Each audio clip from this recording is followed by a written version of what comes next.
Hello and welcome to another Purveyor of Light Photoshop quick tip. Today we're going to cover the brand new Gradient Tool with inside Photoshop, just released. And I'm using Photoshop version 24.5.0. Okay, so you have to have that version to have the new features. Okay, if you haven't, go to your Creative Cloud and make sure you update your Photoshop.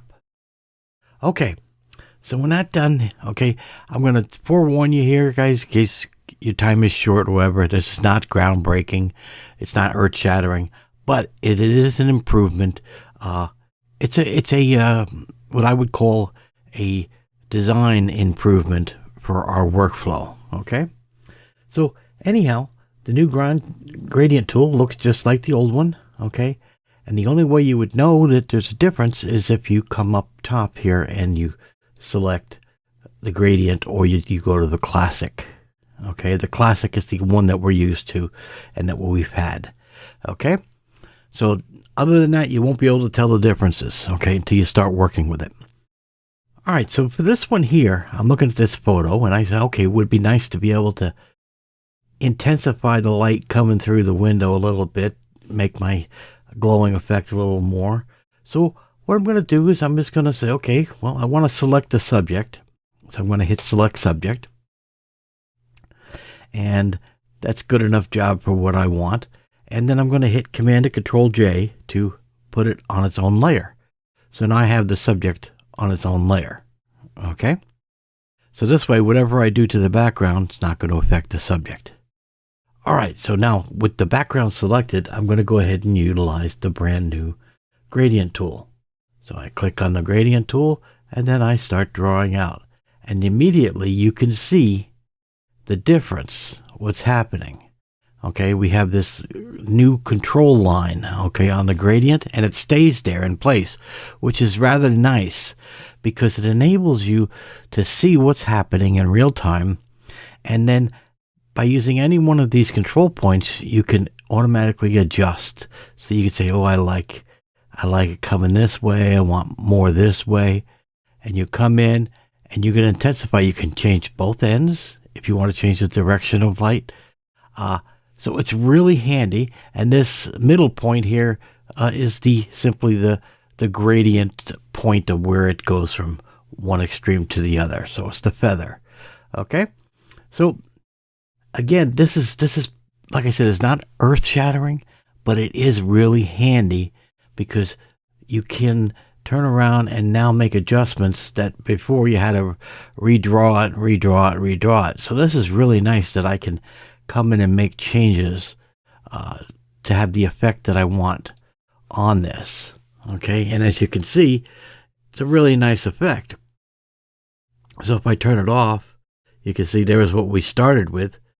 And if I turn it on, you can see now I have a much more moodier thing. So it's really nice. You have all the controls that you did before. Clicking on the gradient, you can come in and do all your adjustments. You can reverse it. You can come in and change what type of gradient. All the things that you're used to, okay, is still here in there. But we have this nice new interface to control the gradient.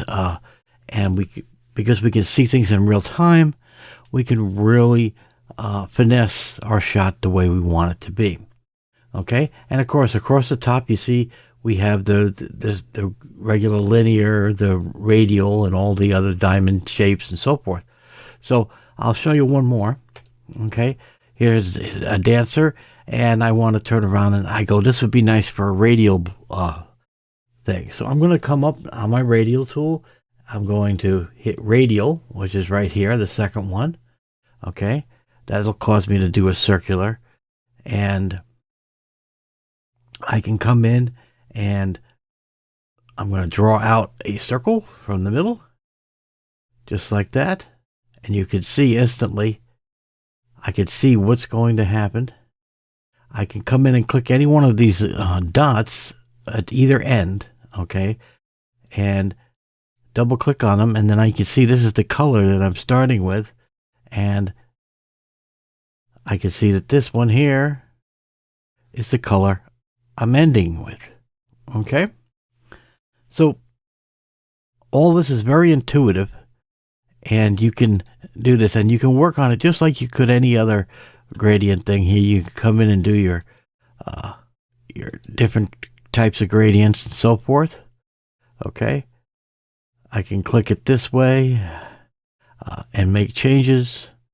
I can come in and put it right in the middle, come out,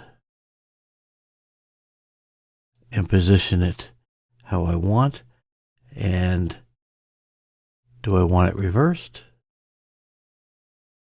And that's a nice effect there. I can come in and change the blend mode on how I want it to be, or the effect. I can just simply come in and do the effect down.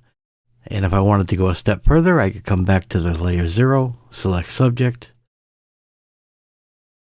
Okay, and then Command and Control J, drag it above the thing, and now I have this effect. You can see right here, I have this nice effect that adds to it. So the before and the after. Okay, like I said, it's not earth-shattering, but it is a nice addition. It's a nice change. You can click on the Gradient Tool, and at any time you can come in and adjust how you want it done. I think it's a really nice feature, especially when dealing with the linear. I find it's a really useful tool. So that's it for this week, guys. I hope you guys are all doing good, and I'll talk to you later.